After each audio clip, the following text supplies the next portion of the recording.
सो hello बच्चों, hello and welcome to Gurukul. इस video में हम लोग बायोलॉजी को स्टार्ट करने वाले हैं, क्लास 10 बायोलॉजी को। और हमारा पहला चैप्टर होगा जो कि जनरली बच्चों को बहुत ही ज़्यादा डिफिकल्ट लगता है, वो है रिप्रोडक्शन।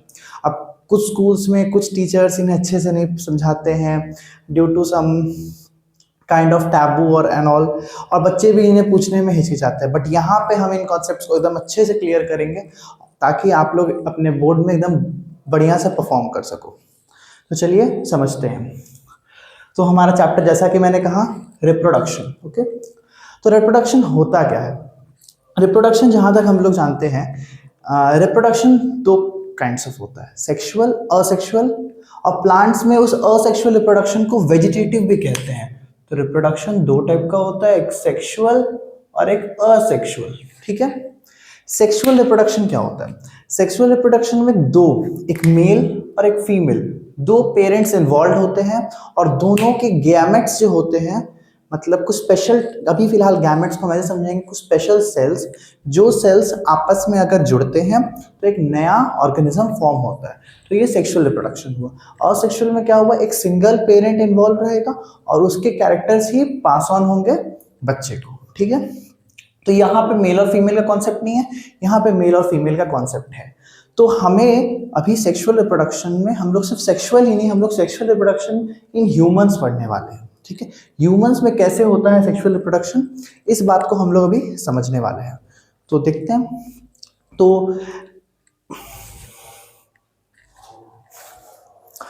तो ह्यूमंस में सेक्सुअल रिप्रोडक्शन समझने के लिए पहले हमें उनके सेक्सुअल पार्ट्स को समझना पड़ेगा। तो पहले मेल से शुरू करते हैं, तो मेल पार्ट्स को समझते हैं। फीमेल पार्ट्स थोड़े से कॉम्प्लिकेटेड है, बट उन्हें बहुत ही बढ़िया से मैं समझाऊंगा। अभी फिलहाल मेल पार्ट्स को समझते हैं। ठीक है, प्लीज सी द डायग्राम। यहाँ पे मैंने पूरा डायग्राम ड्रॉ करके रखा है, सारे इंपॉर्टेंट पॉइंट्स। आप अगर इसका भी स्क्रीनशॉट ले लो तो आपके लिए इनफ होगा male, human male reproductive system समझना। लेकिन इसके अलावा भी हमारे पास बहुत ही अच्छे नोट्स है, जिनके लिए आप अगर कमेंट करोगे या हमसे कांटेक्ट करोगे तो वी विल अवेल यू। ठीक है, ओके, तो समझते हैं। तो ये है scrotum. Okay, this is scrotum and this scrotum is in the scrotal sac. Scrotum जो है वो किसमें है? स्कॉटल सैक के अंदर है। ठीक है, आपको पूरा डायग्राम पे भी ध्यान नहीं देना, जहां जहां मैं समझा रहा हूं वहां वहां ध्यान देना और उस टॉपिक वाइज इस चीज को कैरी फॉरवर्ड करना है। तो स्कॉटम है, स्कॉटम एक सैक के अंदर, एक चीज के अंदर स्टोर्ड रहता है, स्किन का कवरिंग के अंदर स्टोर्ड रहता है, जिसको बोलते हैं स्कॉटल सैक्स। स्कॉटल सैक्स जो होता है वो बॉडी के बाहर हैंग करता है। ठीक है, कह सकते हैं हैंग आउट करता है। ठीक है, क्यों हैंग आउट करता है? बॉडी से थोड़ा दूर रहने से बॉडी के टेम्परेचर से 2 से 3 डिग्री सेल्सियस लोअर टेम्परेचर रहता है इसका, जो कि स्पर्म फॉर्मेशन के लिए आइडियल होता है। ठीक है, इसीलिए नेचुरली बाय नेचर ये हमारे बॉडी से थोड़ा सा अलग रहता है। ठीक है, बॉडी के अंदर नहीं होता है। ठीक है, किसी किसी में ऐसा कंडीशन होता है कि ये स्कॉटम बॉडी के बाहर नहीं आता है। ठीक है, तो उस कंडीशन को बोलते हैं हर्निया। ठीक है, हालांकि ये अभी हमारा टॉपिक नहीं है, हम लोग इससे आगे बढ़ते हैं। तो ये स्कॉटम है जो कि स्कॉटल सैक के अंदर स्टोर किया हुआ है। अब ये स्कॉटल सैक में मैंने सारा नहीं बनाया है, लेकिन सब में ऐसे ऐसे करके कुछ ट्यूब्यूल्स होते हैं। ट्यूब्यूल्स नॉर्मल पाइप के स्ट्रक्चर के फॉर्म में, जिसको बोलते हैं सेमिनिफेरस ट्यूब्यूल्स।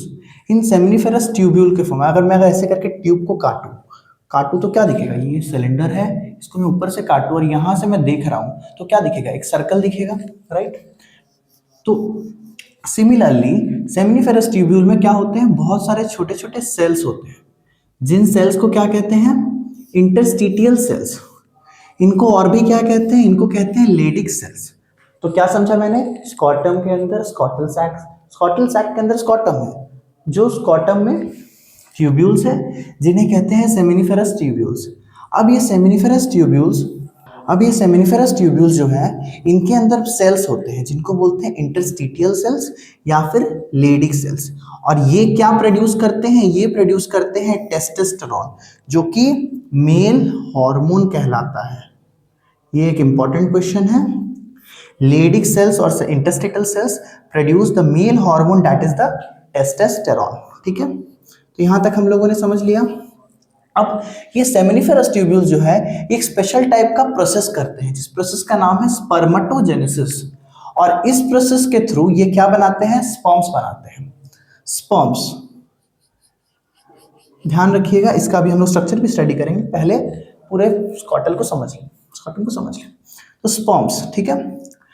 अच्छा, अब ये स्पर्म्स जब बन जाते हैं तो बन के जाते हैं ये एपिडिडमिस में, ठीक है।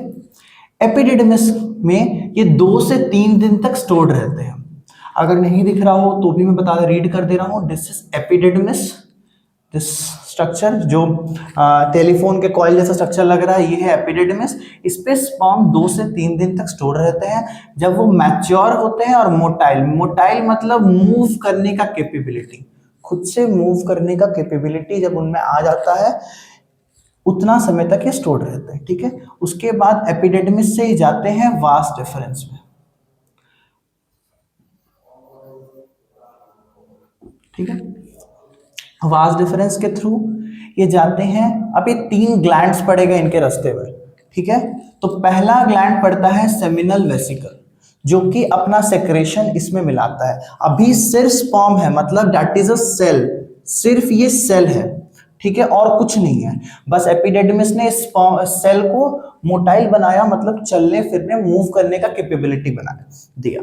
अब वो वासा डिफरेंस से मूव कर रहा है और कहाँ पहुंचा, सेमिनल वेसिकल में। इसके रास्ते में कौन आया, सेमिनल वेसिकल। अब सेमिनल वेसिकल ने अपना सेक्रेशन इसमें डाला। जब सेमिनल वेसिकल स्पर्म से मिक्स होता है तब इस चीज को कहते हैं सीमेन। स्पर्म खुद फर्टिलाइजिंग कैपेबिलिटी नहीं रखता, जब वो सीमेन के संग मिक्स होता है तब वो हुआ फाइनल हमारा रिजल्ट। स्पर्म और सीमेन में यही फर्क है, जब सेमिनल वेसिकल का सेक्रेशन स्पर्म में मिक्स होता है तब उसको बोलते हैं सीमेन।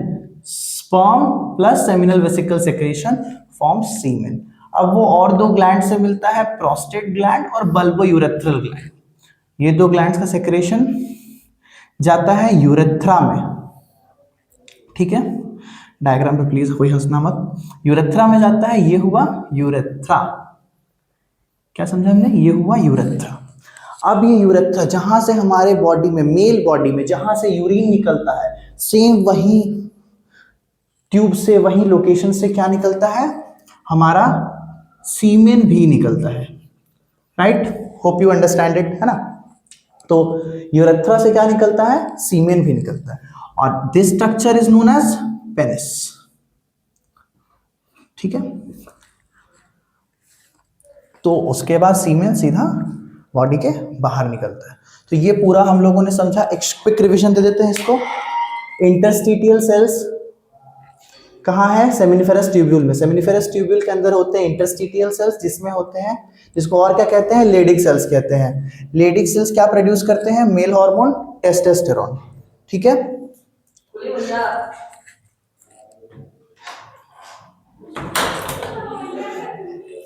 लेडिक सेल्स क्या प्रोड्यूस करते हैं, मेल हार्मोन जिसे कहते हैं टेस्टोस्टेरोन, ठीक है। सेमिनिफेरस ट्यूब्यूल्स जो होते हैं वो एक प्रोसेस करते हैं जिसको बोलते हैं स्पर्मेटोजेनेसिस। तो spermatogenesis is the process by which seminiferous tubules produce the sperms. Seminiferous tubules produce the sperms by the process of spermatogenesis, ठीक है। स्पर्म्स बन गए। अब वो स्पर्म्स ट्रैवल कर रहे हैं एपिडिडमिस के थ्रू। एपिडिडमिस 2 से 3 दिन तक स्पर्म को स्टोर रखता है जब तक वो मैच्योर हो जाए और मोटाइल मतलब मूव करने का कैपेबिलिटी आ जाए। फिर वो वास डिफरेंस के थ्रू जाता है सेमिनल वेसिकल में। सेमिनल वेसिकल जब अपना सेक्रेशन उसमें मिलाता है तो एक बोलते हैं ना मैट्रिक्स प्रोवाइड करता है। जैसे ब्लड होता है, ब्लड में red blood cells, white blood cells सारे प्रेजेंट होते हैं, लेकिन वो जो लिक्विड होता है, जो प्लाज्मा होता है, वैसे ही सेम लिक्विड प्रोवाइड करता है सेमिनल वेसिकल। और फिर उसे वो चीज जो सेक्रेशन है वो कहलाता है सीमेन। यहाँ तक वो सेक्रेशन स्पर्म है, लेकिन यहाँ से वो सेक्रेशन कहलाने लग गया सीमेन। उसमें फिर प्रोस्टेट ग्लैंड का सेक्रेशन मिला, फिर बर्बोयूथेरल ग्लैंड का सेक्रेशन मिला, और फिर वो यूरेथ्रा के थ्रू जहां से हमारा यूरिन निकलता है एकदम सेम जगह से पेनिस और यूरेथ्रा के थ्रू बॉडी से बाहर निकल जाता है। अब हम लोग समझेंगे स्पर्म का डायग्राम, ठीक है।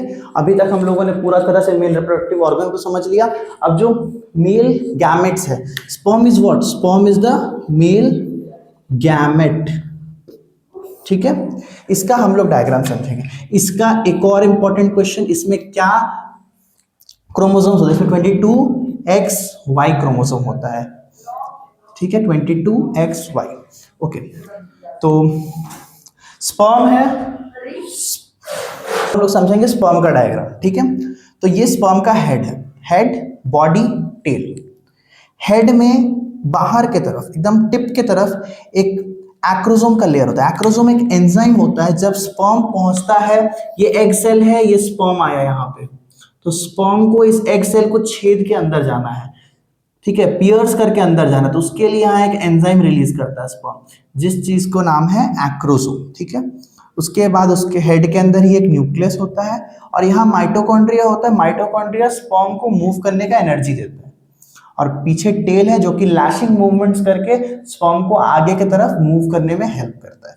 तो ये पूरा स्पर्म का डायग्राम है, और ये स्पर्म का डायग्राम बहुत इंपॉर्टेंट है, एग्जाम पर्सपेक्टिव से ड्रॉ करने आ सकता है 3 मार्क्स का।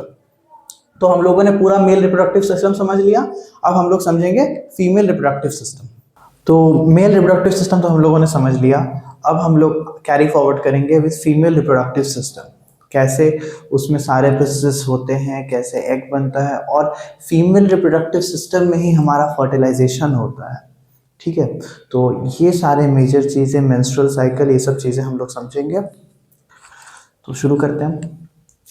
तो ये मैंने फीमेल रिप्रोडक्टिव सिस्टम का पूरा डायग्राम बनाया हुआ है, ठीक है। पहले पार्ट्स को फटाफट समझ लेते हैं, कौन से ऑर्गन, कौन सा पोर्शन क्या है। ये है ओवरी। ओवरी में बनता है एग्स, ओवरी में होता है एक्चुअली एग्स, बनता बोलना गलत होगा, होता है एग्स। और ये एग्स कब बनता है? एकदम when the female is just in the female is fetus, female is fetus मतलब जब वो बच्चे का जन्म भी नहीं हुआ है, तभी डिसाइड हो जाता है उस बच्चे में कितना एग सेल्स रहेगा, ठीक है। तो तभी बन जाता है ओवरी के एग्स, ठीक है। और जब वो लड़की प्यूबर्टी स्टेज में जाती है, 13-14 साल, ठीक है, तब वो एग्स एक एक करके फर्टिलाइज होना, फर्टिलाइज नहीं करें, मैच्योर होना शुरू हो जाते हैं। हम देख सकते हैं दोनों तरफ एक एक ओवरी बना हुआ है, एक मंथ ये वाला एग मैच्योर होगा तो एक मंथ ये वाला एग मैच्योर होगा, ऑल्टरनेटली दोनों एग्स मैच्योर होते हैं, दोनों साइड से एक एक एग मैच्योर होता है ऑल्टरनेट मंथ, ठीक है।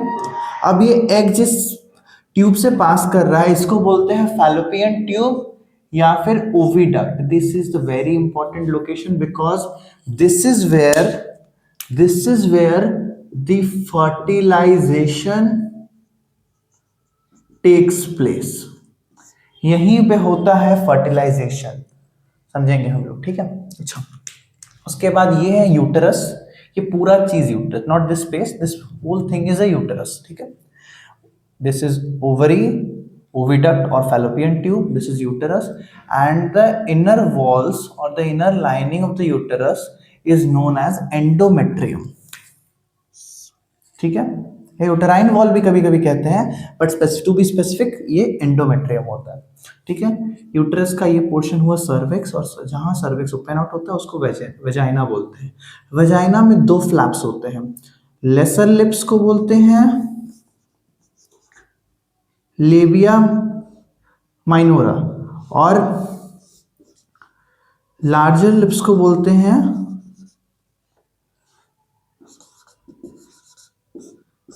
या ग्रेटर लिप्स को बोलते हैं लेबिया मेजोरा।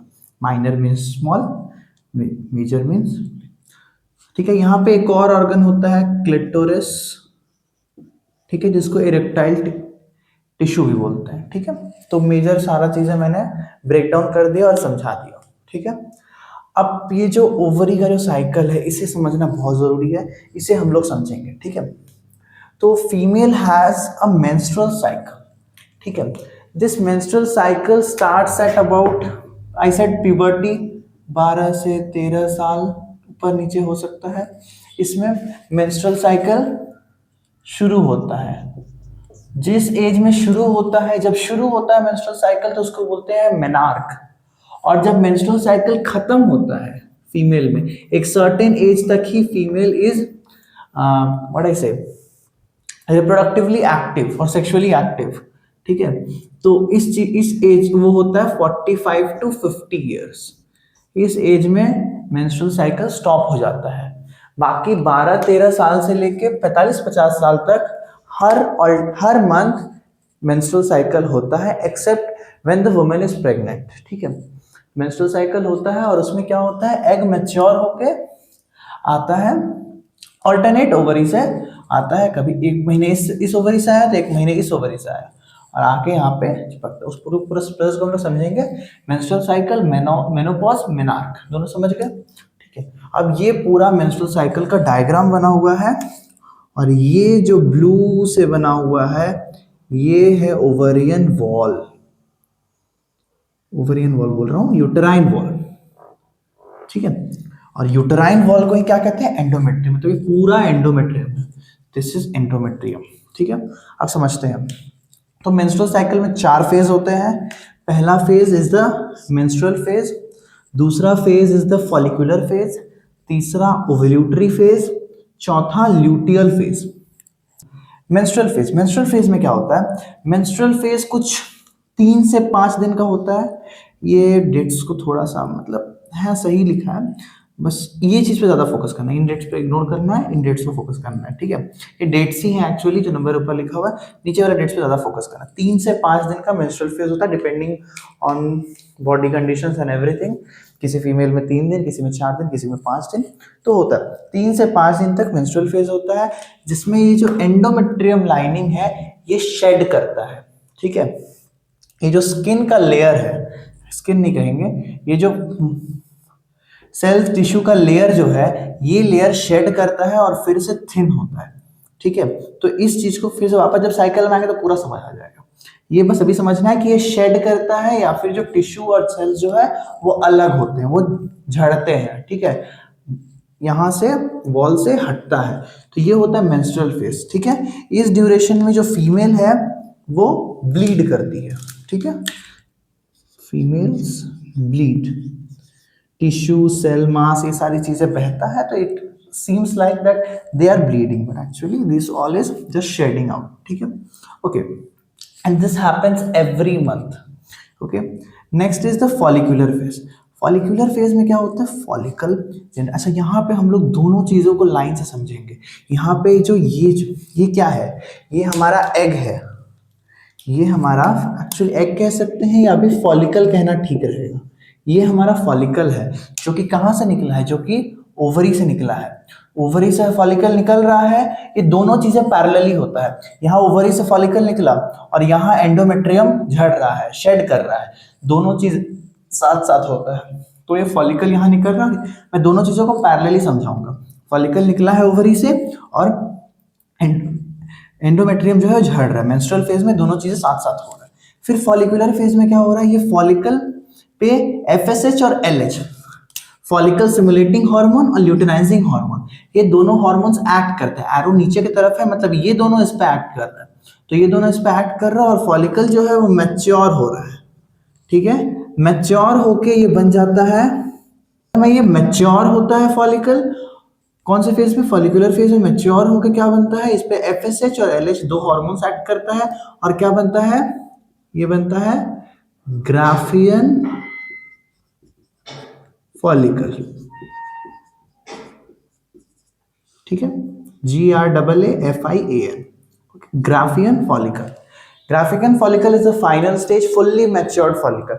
बीच में और बहुत सारे प्राइमरी फॉलिकल, सेकेंडरी फॉलिकल बनता है, लेकिन ठीक है वो क्लास 10 के सिलेबस में नहीं है। अभी क्लास 10 के सिलेबस में फॉलिकल से ग्राफियन फॉलिकल बनता है, दो हार्मोन्स एक्ट करते हैं FSH LH, कौन से फेज में बनता है, फॉलिकुलर फेज में बनता है, ठीक है। और संग संग क्या हो रहा है, जो एंडोमेट्रियम लाइनिंग जो झड़ चुका है वो लाइनिंग अब ग्रो करना शुरू हो चुका है, ठीक है। ये जो पुराना वाला जो एंडोमेट्रियम का जो लेयर है, जो सेल्स का लेयर है, जो एंडोमेट्रियम वो झड़ चुका है, अब नया लेयर बनना शुरू हुआ है। इधर इधर सेल मैच्योर हो रहा है, इधर फॉलिकल मैच्योर हो रहा है और इधर एंडोमेट्रियम का लाइनिंग भी बन रहा है। अब ओव्यूलेटरी फेज सबसे इंपॉर्टेंट, ओव्यूलेटरी फेज में सबसे इंपॉर्टेंट क्या होता है, ये 13वें या 14वें दिन होता है, जनरली 14वें दिन पकड़ते हैं, बट ठीक है 13th और 14th डे, ठीक है। इसमें क्या होता है, जो गैराफियन फॉलिकल है फट जाता है, फुल्ली मैच्योर होकर इसके अंदर फ्लूइड रहता है। ठीक है, फ्लूइड जैसे बलून है ना, बलून में अगर हम लोग पानी भरेंगे, हवा नहीं भर रहे हैं, पानी भर रहे हैं, पानी भरते जाएंगे भरते जाएंगे भरते जाएंगे, लास्ट में क्या होगा, बलून बूम फट जाएगा। सिमिलरली ये गैराफियन फॉलिकल भी फट जाता है और इससे निकलता है हमारा एग। Okay, egg. अच्छा, मैंने बताया था स्पर्म में कितना कैसा सेल्स होता है, 22 प्लस एक्स वाई, और एग में होता है 22 प्लस एक्स एक्स। ठीक है, बातों को ध्यान रखना है, कहीं छोटा छोटा क्वेश्चन पूछ सकता है। ओके, तो क्या हुआ, ये फटा और फट के एग निकला। अब जो बचा हुआ चीज है इसको बोलते हैं कॉर्पस ल्यूटियम। बहुत इंपॉर्टेंट है, एग्जाम्स में काफी बार क्वेश्चन आ चुका है, difference between corpus luteum and corpus callosum. Corpus callosum क्या होता है, यहाँ हमारा दो सेरेब्रल हेमिस्फेयर्स होता है। ठीक है, उन दोनों सेरेब्रल हेमिस्फेयर के बीच में रहता है कॉर्पस कैलोसम और दोनों के बीच में कनेक्शन बिल्ड करता है, इसका सिग्नल से इसको और इसके सिग्नल से इसको। ठीक है, अब चला गया मैं नर्वस सिस्टम में, लेकिन ठीक है। और कॉर्पस ल्यूटियम क्या होता है, ये बचा हुआ जो गैराफियन फॉलिकल का मास है, ये कॉर्पस ल्यूटियम होता है, येलोइश होता है। ये कौन सा कलर का, येलोइश। ठीक है, और ये दो हार्मोन्स रिलीज करता है जो कि एस्ट्रोजन और प्रोजेस्टेरॉन। ठीक है, ना समझना है, corpus luteum is very important. Okay, अब कॉर्पस ल्यूटियम, अब क्या हुआ, इधर ये फट गया, एग निकल गया और ये वॉल थिक होते गया। ठीक है, अब क्वेश्चन ये होगा कि ये वॉल क्यों थिक हो रहा है, हर बार वॉल क्यों फट रहा है, हर बार वॉल क्यों थिक हो रहा है। ठीक है, तो देखिए, that is by nature and that is the truth. ठीक है, whether people will accept it और not, but that is the truth कि female has to do a lot to carry a baby. उनका बॉडी भी बहुत कुछ झेलता है और बाई जितने टाइम वो प्रेग्नेंट रह रही है वो उस टाइम भी बहुत कुछ झेलता है। तो we as a society should do कि female should less suffer by our words, right. उनका बॉडी ऑलरेडी काफी कुछ सफर कर रहा है to make this society, to make this human life. ठीक है, तो हमें एज अ सोसाइटी थोड़ा कम उनके लिए स्वीटर होना चाहिए ताकि हार्श वर्ड्स ना रहे। खैर, तो क्यों कह रहा हूं मैं ये चीज, इसलिए कह रहा हूं बिकॉज फीमेल का जो एग है, अब हर चीज का एक्सपायरी पीरियड होता है, राइट। स्पर्म्स का एक्सपायरी पीरियड होता है, स्पर्म्स कुछ दिन तक जिंदा रहते हैं, चलिए जिंदा कुछ ज्यादा दिन रहते हैं, लेकिन स्पर्म्स फर्टिलाइज करने का कैपेबिलिटी कुछ दिन तक ही रखते हैं। ठीक है, तो जिंदा मान लो 5-6 दिन रह गए तो फर्टिलाइज 1 से 2 दिन या 1 घंटा, सॉरी मतलब एक पूरा दिन 24 घंटा, और नहीं तो 1 से 2 दिन तक जिंदा रहेंगे और फर्टिलाइज करने की कैपेबिलिटी सिर्फ 1 दिन का रहता है। तो ये जो चीज रहता है, ठीक है, ये हाइपोथेटिकली मैंने नंबर्स बोला, तो ये रहता है। तो एक्सपायरी पीरियड है उसका, वैसे ही इस एग का भी कुछ एक्सपायरी पीरियड है। ठीक है, और एग एग्जैक्टली 14वें दिन निकल रहा है, और मेंस्ट्रुअल साइकिल का एग्जैक्टली 14th डे को एग रिलीज हो रहा है। तो एग भी सपोज मान लेते हैं 1 दिन तक एग भी क्या रहा, अनएक्सपायर्ड रहेगा, और 1 दिन बाद एग क्या हो जाएगा, एक्सपायर्ड। तो उसके बाद स्पर्म आए ना आए, the female won't get fertilised. ठीक है, the female will not carry the baby, they have to wait for the another menstrual cycle, another ovulatory phase. ठीक है, तो ये जो एंडोमेट्रियम लाइनिंग बना, जैसे एग एक्सपायर हुआ, ये एंडोमेट्रियम लाइनिंग भी एक्सपायर होता है, तो फिर से दूसरे महीने के लिए नया एंडोमेट्रियम लाइनिंग बनाना पड़ेगा। अब ये एंडोमेट्रियम लाइनिंग का क्या काम, this uterus carries the babies. Okay, ये जो यूटेरस है ये बेबी को कैरी करता है, तो उस ड्यूरेशन में जब वो फोएटस को कैरी कर रहा है तो ये एंडोमेट्रियम लाइनिंग थिक होना चाहिए। थिक नहीं रहेगा तो it won't be able to carry. ये रेडी करता है यूटेरस को, हर महीने फीमेल का बॉडी रेडी होता है to carry a baby, whether it is fertilised और नॉट। बॉडी हर महीने ये साइकिल रिपीट करता है।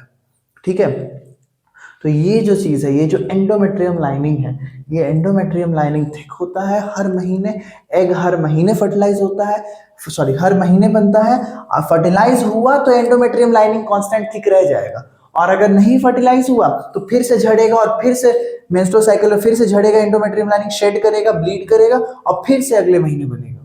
तो ये process by the time repeat होता रहता है। तो क्या समझा हमने, ओव्यूलेटरी फेज में ये गैराफियन फॉलिकल फट गया, फट के कॉर्पस ल्यूटियम निकला और एग सेल निकली। कॉर्पस ल्यूटियम ने दो हार्मोन्स रिलीज किए, एस्ट्रोजन और प्रोजेस्टेरॉन। ठीक है, अब उसके बाद ये एकदम थिक एंडोमेट्रियम लाइनिंग है, ये फुल्ली फॉर्म्ड एंडोमेट्रियम लाइनिंग है, फुल्ली फॉर्म्ड। ठीक है, इससे थिक नहीं होगा। अब अगर यहाँ पे इसी स्टेज में स्पर्म को एग को फर्टिलाइज करना पड़ेगा, नहीं किया तो ल्यूटियल फेज में फर्टिलाइज हुआ या नहीं हुआ कोई फर्क नहीं पड़ता, वो फिर से झड़ जाएगा। ठीक है, अच्छा, क्योंकि इसके बाद बोला ना मैंने एग का एक्सपायरी पीरियड है, एक्सपायर हो जाएगा। तो अगर फर्टिलाइज हो गया है तो ये एंडोमेट्रियम लाइनिंग थिक रह जाएगा। ठीक है, और नहीं तो नहीं फर्टिलाइज हुआ है तो फिर से शेड करेगा और फिर से साइकिल रिपीट होगा। ठीक है, तो मेंस्ट्रुअल साइकिल में ओवरऑल क्या होता है, मेंस्ट्रुअल फेज जिसमें एंडोमेट्रियम लाइनिंग झड़ता है, इधर फॉलिकल निकलता है ओवरी से। उसके बाद फॉलिकुलर फेज में फॉलिकल फुल्ली एनलार्ज होता है, गैराफियन फॉलिकल बनता है।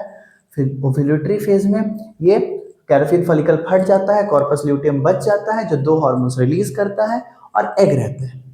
अब एग अगर फर्टिलाइज हो गया तो एंडोमेट्रियम लाइनिंग रह जाएगा, नहीं फर्टिलाइज हुआ तो एंडोमेट्रियम लाइनिंग फिर से झड़ेगा और फिर से वो साइकिल रिपीट होगा। और इस बार अगले ओवरी के लिए, पिछली बार ये ओवरी देता तो अगली बार ये ओवरी देगा, ये ऑल्टरनेट चलता रहेगा। अब हम लोग बेस्ट केस लेके चल रहे हैं कि फर्टिलाइज हो गया, फर्टिलाइजेशन इज डन। तो जैसा मैंने कहा था, फर्टिलाइजेशन कहाँ होता है, फर्टिलाइजेशन होता है फैलोपियन ट्यूब में। Fertilisation happens in the fallopian tube. यहां से एग गुजर रहा है और इधर से स्पर्म्स आ रहा है। ठीक है, यहां कहीं बीच में एग से स्पर्म टकराया और फर्टिलाइजेशन हो गया। अब फर्टिलाइज जो चीज है उसको हम लोग जाइगोट बोलते हैं। ठीक है, तो ओवरी से एग जा रहा है इधर और स्पर्म आ रहा है वजाइना से इधर। पेनिस ने रिलीज किया स्पर्म्स और स्पर्म आया जाइगोट तक, स्पर्म आया फैलोपियन ट्यूब तक, फैलोपियन ट्यूब में एग और स्पर्म मिला और बन गया जाइगोट। अब इस स्टेज को यहाँ समझेंगे।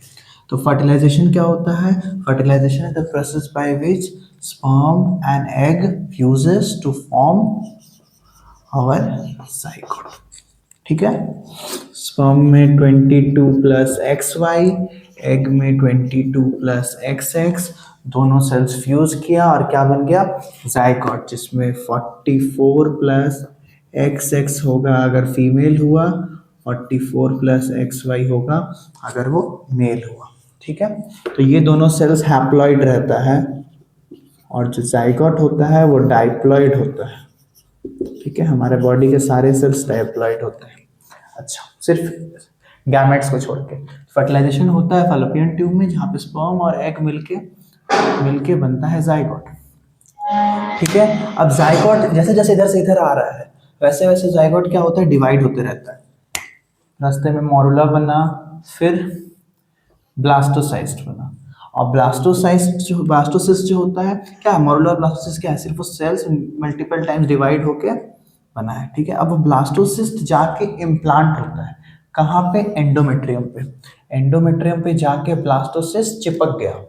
ठीक है, इधर या इधर किसी एक तरफ लग सकता है। ठीक है, तो इस प्रोसेस को बोलते हैं implantation. Implantation is the process by which blastocyst gets attached to the endometrium, this is known as implantation और यूट्राइन वॉल।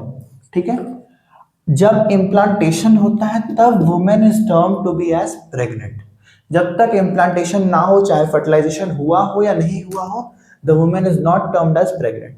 ठीक है, अब प्रेग्नेंट हो गई है वुमेन तो अब इसके बाद मेंस्ट्रुअल साइकिल नहीं होगा till 280 days, that is our gestation period. जितने दिन वुमेन प्रेग्नेंट रहती है, gestation is what, the term of gestation or gestation period is what, the term during which the woman is pregnant, the woman carries the baby, that is known as gestation. Okay, अब baby जो बच्चा जो होता है वो एक sac में रहता है, इस सैक को बोलते हैं एमनियन। अब ये सपोज बच्चा है, बहुत गंदा डायग्राम बच्चे का, ये बच्चा इस सैक में है, इसके अंदर एक फ्लूइड है जिसको बोलते हैं एमनियोटिक फ्लूइड। ओके, अच्छा, तो एमनियन और एमनियोटिक फ्लूइड दोनों क्या करता है, बच्चे को शॉक से बचाता है। एक कुशन की तरह एक अंदर लिक्विड में रहेगा, तो झटका नहीं लगेगा, चाहे मदर को बाहर से अगर धक्का लगे या चोट लगे या गिर जाए तो भी बच्चे को मैक्सिमम कोशिश करता है बचाने का। ओके, अच्छा, जब अभी इसको जाइगोट कह रहे हैं, फिर मोरुला कह रहे हैं, फिर ब्लास्टोसाइस्ट कह रहे हैं, जब इसमें लिम्स दिखने लग जाए, मतलब हाथ पैर दिखने लग जाए, ठीक है, या फिर कह सकते हैं 7 वीक बाद, 7 week later, after 7 weeks of pregnancy, the बच्चा इज नोन एज फीटस। बच्चा is known as what, fetus. तो जाइगोट और फीटस में क्या डिफरेंस है, zygote is a single cell and fetus is the fetus is the organism which is developed after 7 weeks during the gestation period. And fetus में क्या फर्क होता है, उसमें हाथ पैर देख के समझ आ जाता है इंसान का बच्चा है, सेल नीड समझ आता है, वो इंसान जैसा दिखता है, ठीक है, तो ये चीज़ रहता है। Okay, gestation period, amnion amniotic fluid समझ लिया। प्लेसेंटा, अब बच्चा कनेक्टेड रहता है, नाभि के थ्रू हम लोगों ने पढ़ा है, देखा है जनरली मूवीज में, 3 इडियट्स में देखो काटता है उसका नाभि, तो नाभि पे जो काटता है अम्बिलिकल कॉर्ड, तो वो अम्बिलिकल कॉर्ड के थ्रू, अब अम्बिलिकल कॉर्ड जाके मदर का यहाँ पे प्लेसेंटा होता है, ठीक है, तो यहाँ पे कनेक्टेड रहता है, यहाँ बच्चा है, बच्चे का नाभि से अम्बिलिकल कॉर्ड के थ्रू मदर का ये पोर्शन कनेक्टेड है, इसको बोलते हैं प्लेसेंटा। वो tube is the umbilical cord और ये हुआ प्लेसेंटा। प्लेसेंटा का काम क्या है, प्लेसेंटा कनेक्शन है, ठीक है, प्लेसेंटा कनेक्शन कैसे है, प्लेसेंटा मदर टू चाइल्ड भी लेके जाता है और चाइल्ड टू मदर भी लेके जाता है। तो मदर से बच्चे तक क्या पहुंचाता है, फूड पहुंचाता है, ठीक है, ऑक्सीजन पहुंचाता है, बाकी न्यूट्रिशन पहुंचाता है, ठीक है, और चाइल्ड टू मदर क्या पहुंचाता है, वेस्ट पहुंचाता है, CO2 पहुंचाता है, ठीक है, तो ये सब चीज़ें ट्रांसफर होता है ताकि बच्चे को ड्यूरिंग दिस 280 डेज उसे न्यूट्रिशन मिलता रहे। अच्छा, कोई भी जेस्टेशन पीरियड में 9 महीने लिख के नहीं आएगा, that is absolutely wrong, you will not get any marks. तो प्लेसेंटा इज व्हाट, मदर से चाइल्ड कनेक्शन और चाइल्ड से मदर कनेक्शन। ओके, कभी कभी इसी प्लेसेंटा के थ्रू HIV वायरसेस ट्रांसमिट हो जाते हैं, तो these can be transmitted from mother to child, कुछ वायरसेस, बाकी generally most of the disease placenta नहीं जाने देता है बच्चे तक, लेकिन कुछ कुछ रह जाता है। पार्चुरेशन क्या होता है, जब फीमेल बच्चे को डिलीवर करती है, that is known as parturition, ठीक है, तो the expelling out of the foetus, जब बच्चे को बॉडी से निकाला जाता है या निकलता है खुद से, तो this is known as parturition, ठीक है। तो इतना ही रहा कॉन्सेप्ट में, 2 चीजें और है, तो एक आखिरी कॉन्सेप्ट रह गया मैटरनल,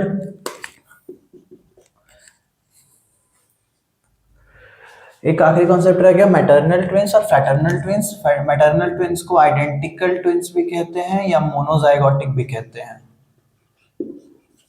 इसमें क्या होता है, एक एग है, एक स्पर्म है, फर्टिलाइज किया, जाइगोट बना, ये जाइगोट जो है वो 2 हिस्सों में ब्रेक हो जाता है, ठीक है, 2 अलग हिस्सों में, यहाँ पे जाइगोट इकट्ठा था, यहाँ पे 2 हिस्सों में ब्रेक हो गया और दोनों से अलग अलग बच्चे बन गए, इससे चाइल्ड 1, इससे चाइल्ड 2, इन दोनों का DNA पूरा सेम होगा, ठीक है, आइडेंटिफाई नहीं कर पाएगा, अगर किसी का भी DNA टेस्ट हो या कुछ भी टेस्ट हो, सब चीज सेम रहेगा, आइडेंटिफाई नहीं किया जा सकता है कि दोनों कौन सा कौन है, ठीक है। और फ्रैटर्नल ट्विंस में क्या होता है, फ्रैटर्नल ट्विंस में क्या होता है, 2 एग रहता है, 2 अलग अलग एग को, स्पर्म्स तो बहुत सारे आते हैं, मिलियंस ऑफ स्पर्म का कोई कमी नहीं है, स्पर्म्स गया एग के पास, फर्टिलाइज किया एग को और क्या बन गया, 2 अलग अलग जाइगोट बना, तो कोई लेना देना नहीं है इन दोनों का, ठीक है। हाँ, ये रेयर, अब तुम लोग पूछोगे कि एग तो एक टाइम पे एक ही मैच्योर करता है, कभी देखो ये हमने पढ़ा है, biology is never stable, science is never stable, science always changes, कुछ ना कुछ एनोमली होता ही रहता है नेचर में, तो वो जो कभी कभी 2 एग एक टाइम पे मैच्योर करता है, तो स्पर्म्स तो बहुत सारे हैं, स्पर्म्स ने जाकर फ्यूज किया दोनों एग को और 2 जाइगोट बना और उससे जो दोनों बच्चे होंगे ये होता है फ्रैटर्नल ट्विंस, ठीक है। मैटरनल ट्विंस में जनरली दोनों बच्चे जो होते हैं वो सेम सेक्स के रहेंगे, या तो दोनों मेल या तो दोनों फीमेल, लेकिन फ्रैटर्नल में अलग हो सकता है, ठीक है, तो पूरा रिप्रोडक्शन हम लोगों ने कवर कर लिया है, सारे इंपॉर्टेंट टॉपिक सारी चीज़ों के साथ। आगे ऐसे ही वीडियोस आते रहेंगे वन शॉट में, तो प्लीज़ गुरुकुल को फॉलो करें, लाइक का बटन दबा दें, सब्सक्राइब कर ले, अपने दोस्तों के पास भेजें। एग्जाम्स पास आ रहे हैं ताकि सब अच्छे से पढ़े और सब अच्छे मार्क्स स्कोर करें। All the best, thank you, bye बच्चों।